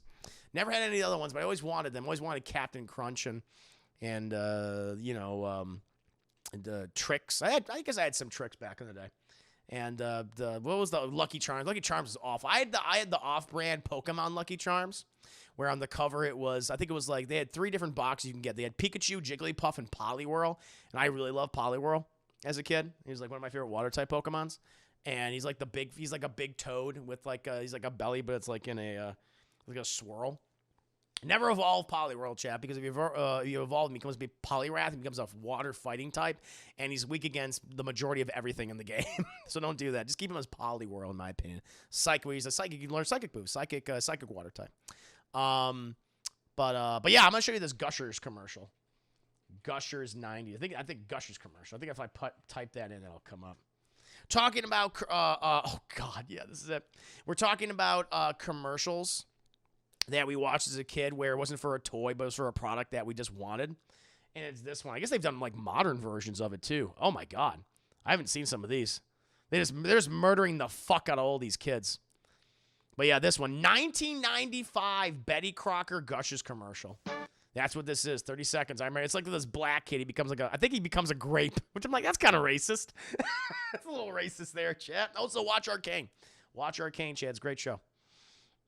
They turned this fucking black kid into a grape. I can't believe it. Hold on. Hold your fucking horses. All right, let's watch this kid turn into a grape. Gushers! Gushers were delicious. I love Gushers. He turned into a fucking grape! Or maybe he's a blueberry. Oh, God! Peel his skin off. The fruit snack bursting with juicy fruit punch in the middle.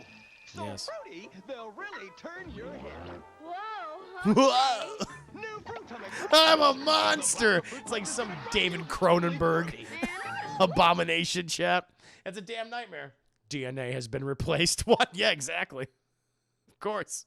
But that one always appealed to me as a kid. Let's see if I can get another one up here for you guys. Try to think of some. Oh God, what's like a notable?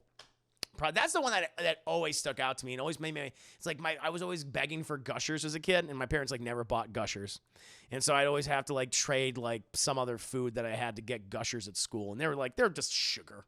There's sugar with high fructose corn syrup that has some kind of dye or some type of off-brand like to make it taste like the fruit or something, but it wasn't. There was no fruit in those things.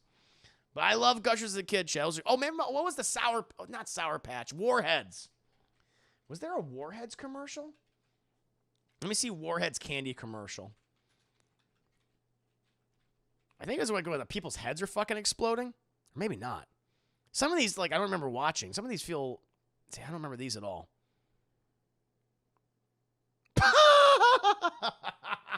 Okay, I'm just going to watch the commercial because this looks fucking funny. The 90s commercials are some of the best commercials, chat, because they have not aged well in any capacity. Oh, Easy Bake Ovens! I remember that shit. Yeah, I can make my own fucking brownies, my own Easy Bake Oven. That thing, like, never fucking worked. Apparently, allegedly. I gotta save the princess, chat. Fuck you! Crunch that man with a giant piece Every of fruit. time folks eat super fruity bonkers fruit candy, I never heard of makes a bonkers. big hit. Oh my god. Know why bonkers is so super fruity? Oh yeah, It's Billy got a Mays. chewy Billy fruity Mays outside here. With an Here extra to sell you fruity some inside. shit. Makes me want to eat it up. Oh damn, Grandma. That just killed fucking Grandma, chat. Bonks you out. I don't think I've ever had bonkers. Some candy. This is butchering her. Oh my lord. That's going though. Here's an old Eggo commercial of Ninja Grandma. Oh shit, maybe I have seen Ninja Grandma. Old. What style? I don't remember this at all, but I'll watch it though. God, these commercials are so fucking cheap. Awful, chat. Awful. I remember Eggos. I remember watching a lot of the Eggo commercials, but never getting them. Style. That's incredible. Even as time. We gotta go all the way back. The entire close. We gotta go all the way back. We gotta see what's going on with Grandma. Where'd it go? Wait a minute, let's see that again. The Eggo comes up, looking irresistible as ever. It's when- delicious. What's Go, this? Grandma! Granny gets the gold! What style! There's a fucking... Even as time This to is a savor GIF. the sweet This is not even got a taste of victory. JPEG. It's a JPEG. They just flipped around and slightly manipulated. Delicious Eggo waffles, too delicious to let go. That was great. That was great, chat. 1990 Eggo Waffles commercial. Beautiful. That was a beautiful thing right there, chat. Amazing. Skittles got a Skittles. We'll watch the Skittles. It'll be the last one we'll watch. Hey, We'll watch the Tim? Skittles commercial. Show Watch the Skittles one. We'll move on. But yeah, Gushers was mine. That's my big one. See what this one's all about, chat. Hey, Tim. Here, Tim. Show Joel how everything you touch turns into Skittles. Oh yeah, this is a recent one. It's like the last 10 years. Oh my God, it's like Midas. Awesome. Is it awesome? Well, you can't hold your newborn baby boy in your arms. Oh damn. Did you feed and dress yourself this morning? I didn't. I met a man on the bus today. Dark. I shook his hand. You'll never see his family. He killed that guy. I guess that's pretty awesome. I don't know if I want to buy Skittles. God damn it! Touch the rainbow. Wow. Taste the rainbow. Hey, he killed that fucking guy. That's a good one. That's a really good one. Skittles has some funny commercials. That's nice. Very nice, Jeff. Wow. There you go. We'll end on that one. We'll end on that disturbing melancholy. He's like Midas, who is like he loved gold so much, everything he touches turns to gold. But literally everything he touches turns to gold, and so it can't even hold his daughter. He turns his daughter to gold by accident. He's like, no. Yeah, man, greedy, you greedy fuck. Don't do that. Don't do that. Never see his family again. That did not make me. Now the thing is, you're right. It did not make me want to eat Skittles. It made me actually, matter of fact, never have Skittles again. They had to cut out some parts of they had to cut. They did, because he murdered that guy. I believe that. That got really real. Let me guess. It was the part where he said he turned a man to Skittles and he killed him. It's funny though. I like it, but yeah, I'm not gonna buy the candy. Let's go on. There you go. Yeah, mine is Gushers. I always wanted Gushers because I wanted my head to turn to a fucking grape, and that would have been awesome. Now, sure, moving on to Thunder Lee's next question. And what if he touches Skittles? I think the universe explodes. It just fucking explodes. Remember seeing YouTube videos called 90s Jello commercial, but it was fake. It was oh, nice. Very nice. Thank you for 10 minis, Jason. This is Thunder Lee's next question, chat. Uwe Boll is a notorious filmmaker who makes terrible films. Like his Rotten Tomatoes score shows how bad he is. It amazes me how he scammed the German government to make films. Really? That's how he got his funding? Wow, interesting. What is your take on the man Uwe Boll in his films? He's an awful filmmaker, and he seems to be a very bitter, hateful person. It's like, I mean, listen, I can get it. It's like you make something you're passionate about and you're proud of it. No one responds to it. They hate it. That's a sucky feeling. I get that. I understand. I talked about that recently with Ridley Scott, where he was, he was swiping at millennials and saying that it was their fault and their phones and their cell phones that The Last Duel bombed the box office. And it's like, no, that's not the reason. Because millennials don't make up the entirety of the film-going audience. That movie just wasn't marketed very well, and his output just hasn't been, I don't think, very good in the last 20 years. He's made a couple of good movies outside of that, and for the most part, not a lot more bad than good, I would say. And people just weren't interested in the thing, and it wasn't marketed. You don't even see it. I don't have cable, but people were even saying that there was no commercials for it, no ads. Anytime I would see was maybe occasionally on YouTube. A YouTube ad, but yeah, people didn't know that fucking movie existed. That's why it bombed. No one had any clue that you had a movie coming out. So in regards to Uwe Boll, like I get like maybe he's become bitter because he started out really passionate about the movies that he makes, but I mean he makes bad movies. That's been a part of his thing, his aesthetic, if you will. So, but no, yeah, of the films that I haven't seen all of his movies, I've only seen a couple of them. I did a audio and video commentary for one of his films a few months ago, House of the Dead, which is one of his theatrically released films. Very terrible movie. And I've heard about some of his other stuff, and I've seen interviews with him, and I've seen his videos, and he just seems to be very mean and, yeah, not very appealing in any capacity. So, yeah, I mean, he just seems to kind of just be I'm not saying a bad person, but just a very hateful, bitter person. And, Yeah, I don't really care for what he has to produce. I don't really care if he makes another movie or if he does or if he doesn't. Like, whatever, man. Live your life. I mean, I'll probably have to see some of his films and review some of his films someday on this channel or my Patreon or, whatever capacity. But, yeah, outside of that, yeah, just seems to be like a piece of shit for the most part. But yeah, well, I fell asleep watching Blood Rain. Never bothered. Yeah, I've seen Blood Rain, which is bad. I've seen House of the Dead. Alone in the Dark, is that one of his too? Alone in the Dark? I think I've seen that as well. Yeah, he fought a critic in a boxing match. God. Yeah. That's it. So I've seen those 3 movies. And some of the other stuff I just haven't seen. Like his Postal movies, I've seen parts of them. Oh, I know I have seen parts of Postal.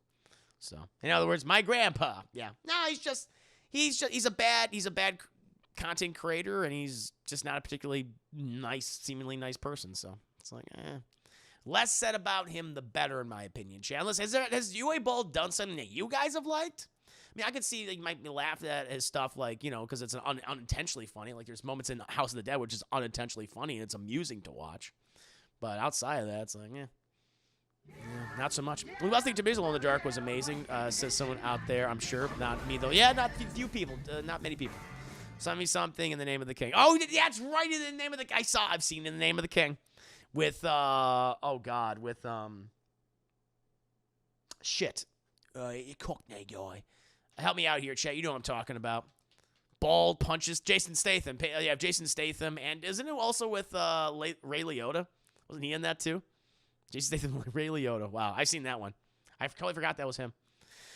That was pretty bad. I want to do an audio-video commentary or review for that someday. It's very fucking... Yeah, it's like fucking Ray Liotta plays an evil wizard, which is not well casted. I don't think... Listen, Ray Liotta, he's made some shitty movies, but... Wow. that was an especially bad one. Yeah, he's still making... Probably still is making movies. Replica Diego, going to see it. It's been a hot minute, Replica Diego. Hey, Chris, everyone. I started watching new Blade Runner anime. It's okay. I'm fascinated by where it's going. I got to watch that, too. I'm currently watching Arcane. Fucking loving that. Highly recommend that you watch Arcane. That's been great. That's been great, Joe. With Burrell plays the king in that movie. Oh, that's right. Holy shit. That is an interesting... I guess, that's like, hey, we'll pay you this much money. You'll get your scenes done out of the way in however many days. And it's like, okay, cool.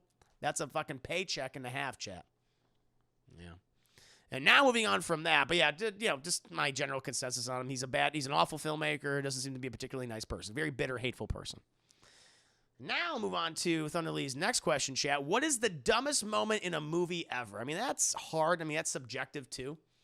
Certain people feel certain ways about certain scenes. Maybe something that I perceive as dumb, other people think it's actually good or it's funny. But 3 things came to mind. Number 1, or the first thing that came instantly to mind, was in Tim Burton's Planet of the Apes. I think what came out in 2000, 2001. And I remember that film and Dr. Dolittle 2 were the 2 last movies that I think I saw at a drive-in movie theater. I haven't been to a drive-in since then. In 20 fucking years, I've been to a drive-in. I think they had both of those back-to-back, with neither of them very good. But I remember watching Planet of the Apes as a kid and thinking how fucking boring this movie is, because it's boring. And it's unintentionally funny at times, where Mark Wahlberg is an astronaut, which is hilarious to me, which is already funny. But I love the ending of that movie, and it's supposed to be like this big reveal, like this shocking moment. Like, Tim Burton clearly went, I need to do something just as shocking and as depressing as Charlton Heston realizing he's been on Earth this whole time and that humanity destroyed itself when he sees the Statue of Liberty in the sand on the beach. And it's like, damn you, all to hell, like that scene. And his idea was when Mark Wahlberg goes back to Earth and he crashes in Washington, D.C., and he proceeds to the Lincoln Monument, Lincoln Memorial, and he goes up there, and it looks fine for the most part until he goes. We see it's all in shadow, and eventually the shadow dissipates, and we see that it's Abraham Lincoln with a monkey head. And so Abraham Lincoln was a monkey. Or an ape in this case. It's all, but it's just fucking amusing. But it's because you just replaced Lincoln's head with a chimpanzee. And then all the fucking cops show up, and it's all these police officers in monkey suits, and he's like, "Oh no, jeez, oh god," and that is definitely like that is so fucking dumb and so stupid. But I mean, I knew Burton. He's like, "This is supposed to be the dun dun dun. What's gonna happen now? Oh my god!" But it just comes off like you put a fucking monkey head on the Abraham Lincoln Memorial. You put it on his body. It's hilarious. So that is high on my fucking list, chat. High on my list. After that, what's the next one? Oh, yes. So I've mentioned this on a number of occasions, chat. And it's the one where I realized I was watching I remember I've seen The Matrix. Love the original Matrix, chat. I was like, oh, it's so good. It's so fun to watch this movie. And then I'd seen the Matrix Reloaded, and I was so excited. All my friends and I were excited to see it. It's like, oh, it's gonna be so cool. And I was already mixed on it, but I remember the scene when I realized I was like, oh, this movie fucking sucks. And it's the scene when we go to the Merovingian or whatever the stupid name that guy has, and where he starts to describe, he starts philosophizing and about the Matrix and how he's then referring to this woman who he's giving a piece of cherry pie, and the pie affects her in such a way where it causes her to orgasm, where we literally go inside of between her thighs and we go inside of her vagina, and she goes, ugh. And I'm watching this and I realize this movie fucking sucks. And that scene has always stuck out to me, and like, this is truly, truly awful. And I'm like, why is this here? I want to see people kung fu fight. I want to have these characters continue to expand upon their relationships. I want Agent Smith to continue to mess with Neo and try to get out of the Matrix. Like the stuff that we saw in the last one, we just expand upon all that stuff. Expand upon all that stuff. I don't want to philosophize about cherry pies and causing, the internet to make a woman orgasm. Like, what the fuck is happening? What is going on? It makes no sense. It makes no goddamn sense. It comes out of fucking nowhere. Wait, what? That's what happens, Reverend Diego. Do you remember that? Where the guy's philosophizing about using pie, because it's pie, haha, to make that woman orgasm randomly? It's weird. It comes out, and then you got the rave. They had the 15-minute rave scene where everyone fucks each other, and it's like, okay. I was like, what is that? That's when I guess it was Warner Brothers, right? Warner Brothers just gave the Wachowskis, here, do whatever you want. And they went, okay. And they did whatever the fuck they wanted. And it was not smart. It was not good. I hate that scene. I hate that. And I know I'm going to have to watch it one day. I have to rewatch it, and I'm going to watch him going like, this is dumb. This is so dumb. You remember that scene too, Omega Tree? Were you just like, what the hell is happening? That one that comes off the top of my head is Clark Kent and Man of Steel, not saving his day. That's a big one. That's a good. I've talked about it so much I forgot to bring up. I think that's why, because I've talked about it over and over and over and over again. I was like, all right, I already covered that. But that's a good one. You have the GIF. You have the GIF. You got the GIF of this lady going, oh Jesus. Can I show this? Can I show this on Twitch? And there's the explosion. I forgot about the explosion. I feel like I can't show this on Twitch. Yeah, I'm a little worried. No, go for it. Yeah, then my channel's taken down. It's literally just, she's all matrixy, and you see the ones and zeros, and you go between her thighs, because she's like, and then you go inside of her vagina, and it just an eruption. Ugh. God. If I was the studio head, I'd be like, what the fuck? What is this? What are you doing? What are you doing? It looks like a butterfly. Oh yeah, yeah. That's high on my list. That one instantly always comes to mind for me. And then the last one, chat, it's a classic. It's a classic. It's a term we all often use. It's nuking the fridge, baby. Indiana Jones and the Kingdom of the Crystal Skull, or Indiana Jones to prevent himself from dying via a nuclear fucking blast, hides inside of a refrigerator, is then blasted outside the house and lands and gets out, not a fucking scratch on him. Nuking the fridge. It replaced jumping the shark. That course is like, listen, Indy's done a lot of crazy things throughout the course of the movies. They're ridiculous, but they all felt aesthetically like they fit the scenes, they fit the movies themselves. That comes out of fucking nowhere. And it didn't help that it was all CGI and stuff. And I was like, this doesn't match the aesthetic. And I've gone on about how Spielberg is one of those directors who doesn't remember the aesthetic of his own movies, or at least Scott's the same way, and George Lucas is the same way. They suffer from the same disease. They just fucking forgot. And that was another case of that. So those are my top 3. Abraham Lincoln monkey statue, Orgasm Pie in The Matrix Reloaded, and Nuking the Fridge and Indiana Jones and the Crystal Skull. Any other scenes that you guys, I'm sure you had, like, person mentioned it before. The Man of Steel. Look at the boss, Man of Steel, Clark Kent, fucking Clark Kent going, no. Even though you could definitely save me and no one would even see you, don't do it. Don't save me. And he gets sucked up by a tornado. But it's so dumb. I hate that scene so much. What are the rest of you guys? It's a thing, Rub. It's a thing, Rub Dig. That's from the second Matrix movie. It's too bad because the original one is so good. The 2 and 3 are just like, what the fuck is happening? Chris, my friend, who at the time loved Man of Steel, made me seem like I was dumb for not liking that tornado scene. And then finally, years later, I brought it up randomly. He said, oh, yeah, that was a dumb scene. now he's like, all right, he concedes. That's funny. When Superman erases Lois. Oh, it's another one. Yeah, Superman 2. When Superman just gets a whole new power set, his kisses erase people's people's minds. He has a cellophane S he throws off his chest that then wraps people up and then disappears randomly. It's like, well, that was mildly inconvenient. Yeah, Superman 2 is odd. Like, I like it. There's a number of great moments in it, but it's not nearly as good as the first one. I mean, it's better than 3 and 4, obviously, but there's like some weird shit in that movie. They clearly, the people are just like, we're going to make this up. How many 2 when Loomis shot Michael and the cop checks him, even though Loomis said no, then the cop gets killed? Oh, that's funny. I haven't seen Halloween 2 in a long time. I haven't seen that movie in a while, so I'm trying to remember all the details of it. Like the proper Halloween 2, like came out in 1981, right? Was it 81 or 80? Maybe it was 80. Maybe it was 80. It's been so long. It's been too long. That one? Yeah. Well, the rest of you guys, any other? I'm trying to think of those. There's just the 3 that immediately always come out. I was like, yes, so bad, so dumb.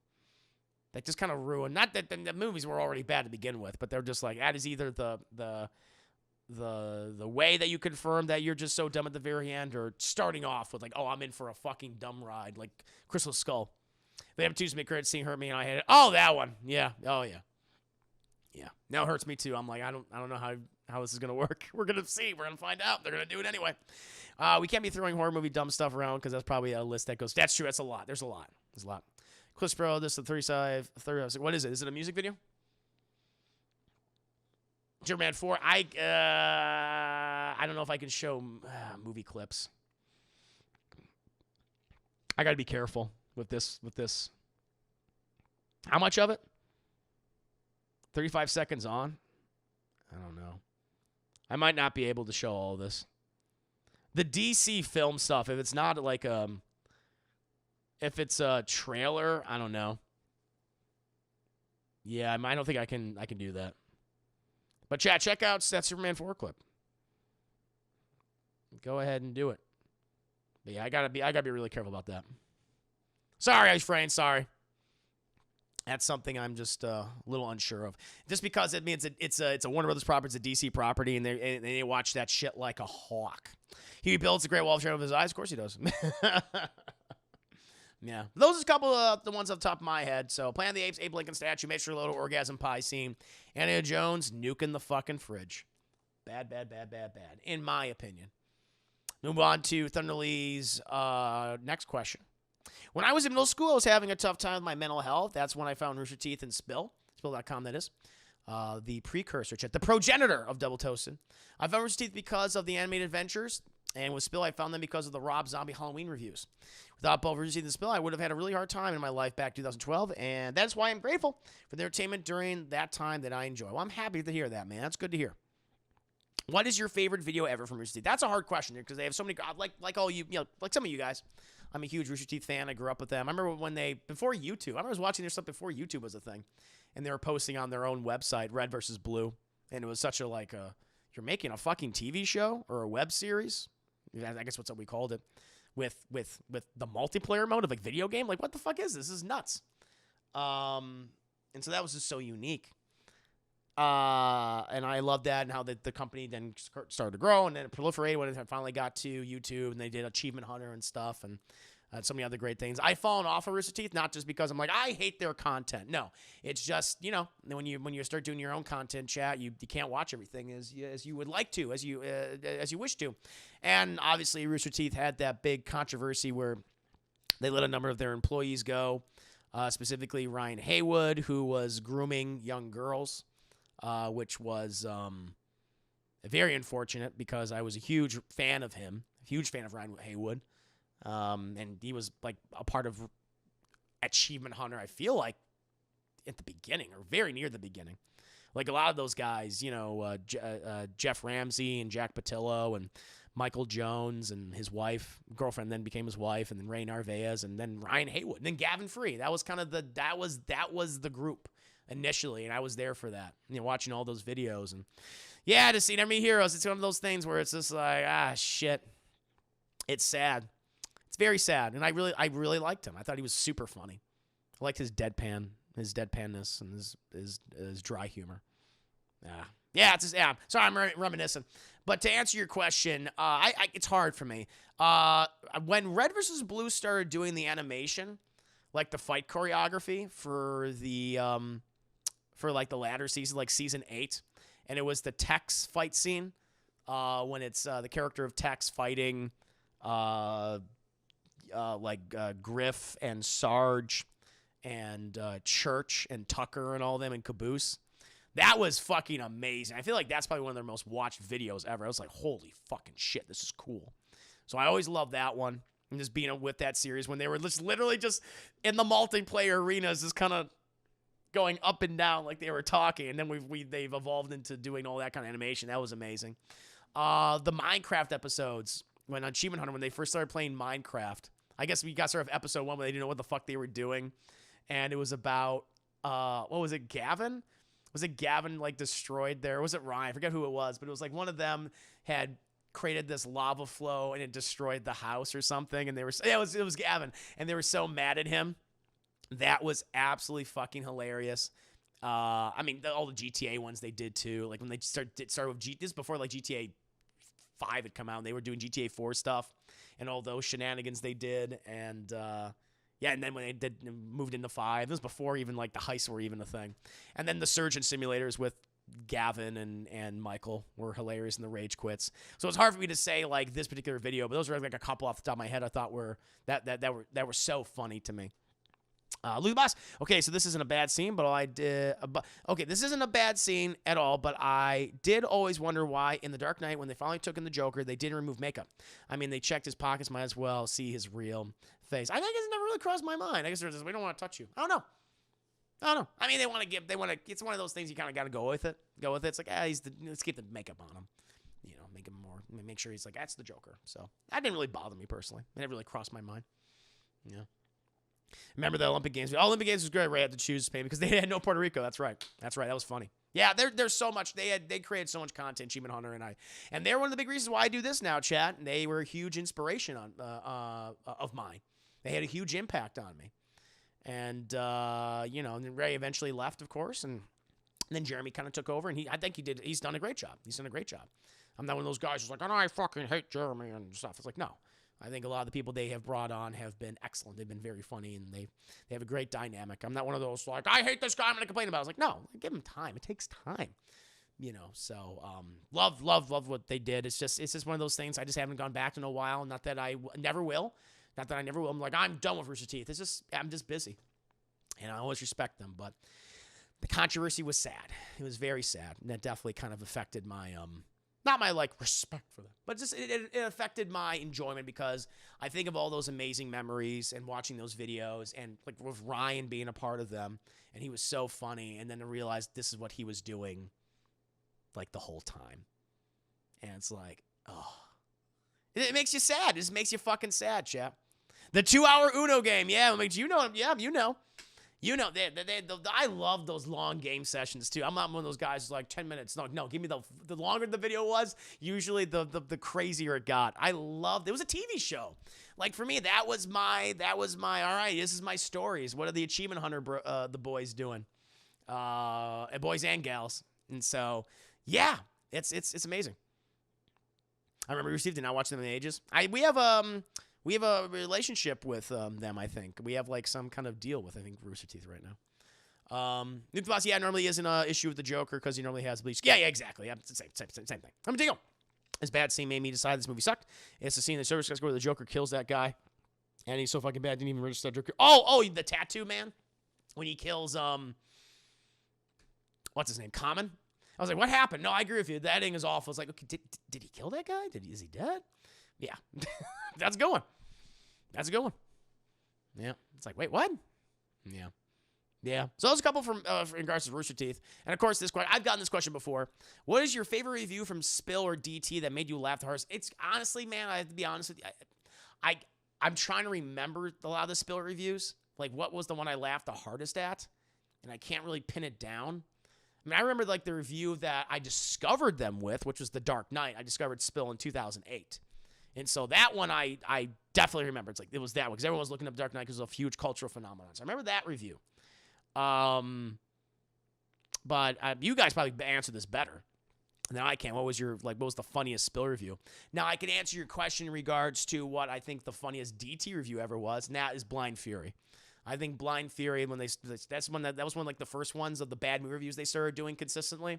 And Blind Fury, to me, that was fucking amazing. I love that. As you guys know, I'm a huge fan of Blind Fury. We've done a watch party for it here. I've done a watch party on Double Toasted.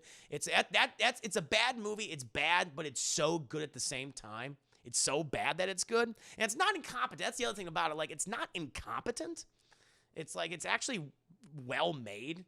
It's just not written very well. And it's super unintentionally funny and also trying to be funny at the same time. And so that's why I think it succeeds as being just a really great bad movie that you can show this to anybody and not go like, oh, caveat. It's like, no, watch this shit. You're going to be entertained by it. And so that one definitely, for me, is one of my favorite DT reviews. It's the one that came to mind immediately. Might have been some other stuff, but that's definitely like high on my list.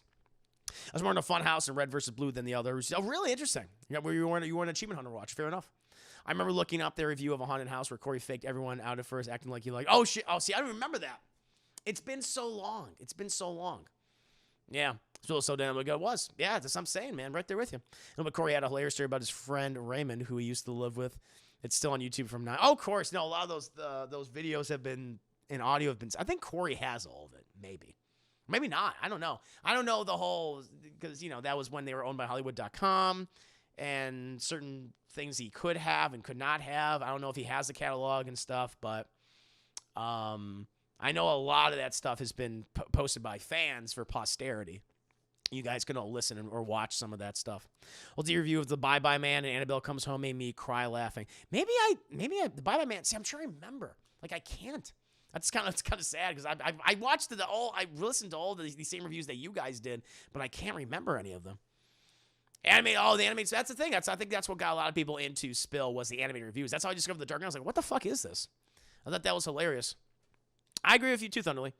Which RE movie did you like better, the what Paul Sam directed or the recent one? Paul W.S. Anderson.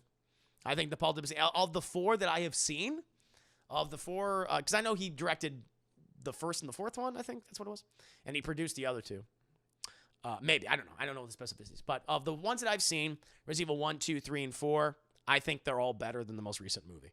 So, I mean, I the first and the third one, I would give like high Reynolds to, while the second and the fourth one, I would give like some old bullshit. But I think this most recent movie is, at this point, I have not seen Resident Evil of the Paul W.S. Anderson era 5 or 6.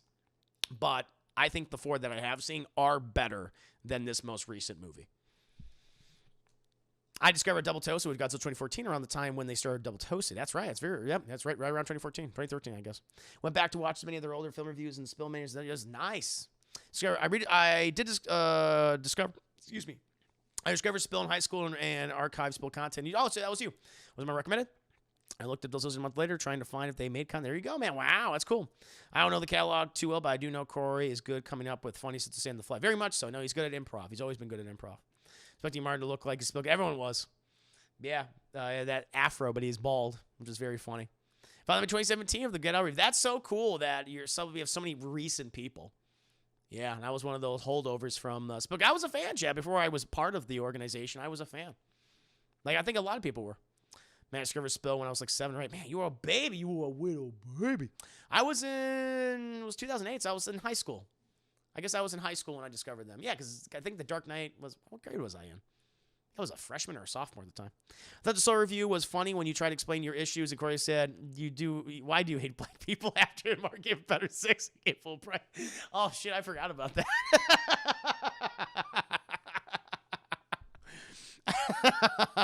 That was good. That was good. So I just found out about DT like a couple months. Wow, that's crazy. Well, you are, yeah. You recently just started stopping by here, so I guess that makes sense. Seriously, yeah. Wow, that's crazy. So recent. Found it a couple years ago, but then started looking at Spill as well. Wow, so many babies. Got so many babies in the chat. Remember that review? Why do you hate black people, Chris? Okay, now I'm starting to remember. Now it's starting to come back. I mean, I don't hate them. I don't hate the black men. Yeah, that's for me. I mean, I really, I'm struggling to think of Spill just because it's been so long since I've listened to all that. So nothing's very fresh in my mind. But most in terms of DT content recently, definitely the Blind Fury review, Chad. Definitely the Blind Fury review for me. Well, that brings it in. Let me see if any questions were submitted last minute. Might have gotten some things last minute. Let me go ahead and refresh. Let me see what I got, chat. But I think we're good. I think we covered everything. Let's see here. Bat Returns is seriously leading the pack right now. Okay. What do we have? Vanny, Thunderlee. That's it. All the questions, chat. Thank you, Thunderlee, for being a subscriber to the Patreon. Hope you like your thick, girthy, well-endowed, robust answers, good sir. And again, thank you to Vanny from earlier for also submitting your questions, for being a subscriber as well. With that, chat, do you want to move on to some gameplay? We could play a few rounds of the Jackbox Party Pack. It is late. It's almost 1 a.m. We could play like a round or two. Anything in particular that you guys would like to play tonight? We can do a little poll. I think that'd be fun. Well, I started watching the new Hellboy review. Oh, okay, yeah, the most recent one. I get you. All right, I know where you are. Yeah, so Deco Go and Spill. Look at that. Just like us. Just like me, Stefan. Just like me. Well, DT is a perfect replacement of Spill, according to everyone who has worked with him. Oh, thank you, Thunder. That's very kind of you to say. But I got Blather around. I'm going to vote for, let's see. Let's do a poll. What should we play? What should we play? Or as Nia likes to call it, Blather Me Daddy. I'm going to put Blather Me Daddy, chat. Blather Me Daddy. Any other suggestions for games to play tonight, chat? Quiplash, Jerb. I think Nia fell asleep. Oh, she might be here. She's not. She's aware. I say she's falling asleep, then she'll hear her name. She'll go, what are you talking about? What you say? Canceled. I know what she'll do.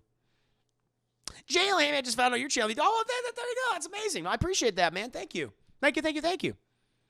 Apex? Probably sometime in the future. There's so many multiplayer games I got to play. We're going to be playing some Jackbox. We're just picking what game type we want to do. But I will play some Apex in the future. Happy to have you join me for some Apex shenanigans, man. That'd be fun. That's my favorite battle royale game. I like my Apex. Let's see. We got Job, started by Kazfay. Got Blather Me Daddy, also up there. The Quiplash chat. Quiplash. I think my first review was 30 Days at Night. Oh, wow. That was what year was that? Could be wrong. My first Double Toast review was John Wick 2. Interesting. Wow. I've not tried Valorant. I've not. I've heard about it. I'm just at that point where there's so many games that I'm like, I know I'm not going to be able to play this. I've accepted where I'm like, I'm just not going to be able to play it, ever. I am already set. I'm going to be doing, after I finish Guardians of the Galaxy, I'm going to be doing It Takes Two. After It Takes Two, I'm going to probably be doing Deathloop and then Far Cry 6. And I also have Death's Door. That's going to be my single-player gaming schedule for the next couple of weeks. That's what I'll be focusing on, Chip. Oh, the Apex animated shorts are beautiful. They're great. I wouldn't be surprised if we get an animated show of that someday. With the success of Arcane. These other studios are like, ooh, that did well. We have a fucking popular multiplayer property we can make a narrative out of. Or expand upon the narrative. So we'll see. Yeah, exactly the same way, serious. Yeah, I think Apex does it right. Jump in, jump out. I've never spent a single fucking cent on it. It's good. I like the structure of it. All right, Chad, we got these two. We got Blather Me Daddy. We got, I put Job John. And Job Chad. And Quiplash. Starting the poll right now. It's going to appear above the chat itself in the mini boss. And some jams, please go ahead and vote, my friends, while I sip on my whiskey. Review spot, reviews action figures and such. Cool. Cool. I agree, Jason. I like the first two, but I'm not a big fan of the third one. I was like, okay, this is more the same. I get you. Pretty looking movie. But I was like, yeah. Felt like it was spinning its wheels by that point. I was like, where are we going? What are we doing? So, yeah, we'll find out. But yeah, I hope you guys enjoyed the stream tonight, or at least so far. This Class in a Glass cast was very fun for me, answering all these questions, Jeff. How about the Green Knight? I did not watch it yet, but it looks really good. Yeah, it was on sale on Amazon as well. Cheap, part of that Black Friday. I like the Green Knight. It's not for everybody. It has some pacing issues, but beautiful looking movie. Dev Patel does a great job, and it has probably my favorite ending this year out of any movie. Definitely in my top 10 favorite films of the year, Chad. Jaylen, I'm curious what the story of you and Corey Martin make the movie review channel is, because you guys have some of the best chemistry. Oh, thank you. A lot of channels I watch. You guys are real. You guys, the Real Rejects and John Campy are the top channels I watch. You guys make me laugh. Oh, thank you. Well, I mean, I like I said, I was a fan, but you guys were originally, or like back in the day with Spill, which was the precursor before Double Toasted. And then, then Double Toasted happened, and I'd already moved to Texas because I was going to school here at the time. And I was working for Chris Cox of oneofus.net, who, that was his project after, Spill went under, or, just stopped. And met Martin through that, because Martin is a co-host for some of the shows, like reviews and such, and some of the content that they do. And he invited me to just as a guest on Double Toasted. Corey, he likes to bring up back in the day when we had the studio. And he likes to bring on guests to talk and, just their opinions and things. And I did it, and he, frequently did it with me. And then eventually it was with Sam. He did a show called Sam Ain't Seen Shit. And Ian Butcher was his co-host. But then Ian left for a specific reason, I think. And he needed a replacement. He asked if I would be interested in doing it. I said, sure, I'd do it. Started doing that with him, and then Corey and I, we bonding and stuff, and we did came up with the idea of doing gameplay type things. I think this was the time that Red Dead Redemption 2 had come out. It was like right around that time or just before, and we were doing gameplay centric things, and then that kind of formed the 8-Bit Crumbs. This is after the high score had ended with Corey Goodwin and Patrick Gertz, because they had left the site, and that's kind of how it happened, pretty much. So I'm very appreciative of to have been a part of it and continue to be a part of it. It's been great. Oh, shit, what even won the poll? I'm sorry, I was just explaining myself, chat. Blather Me Daddy is the winner. Are you looking forward to the Avatar sequels, Chris? I still haven't seen the first movie. Not particularly. Not really interested. I mean, I'll inevitably see them like everyone else will, but I'm not excited. So I was just like, we'll see. We'll see, though, how they'll do. Very interested. Someone's blathering that poll and blathered all over it. Blah. Stefan, over 3,800 channel points. There you go. So hopefully that answers your question, Jaylen. Hope I provide you with a thick, girthy, well-endowed, robust answer. But now, my friends, we'll go ahead and get into tonight's Jackbox game.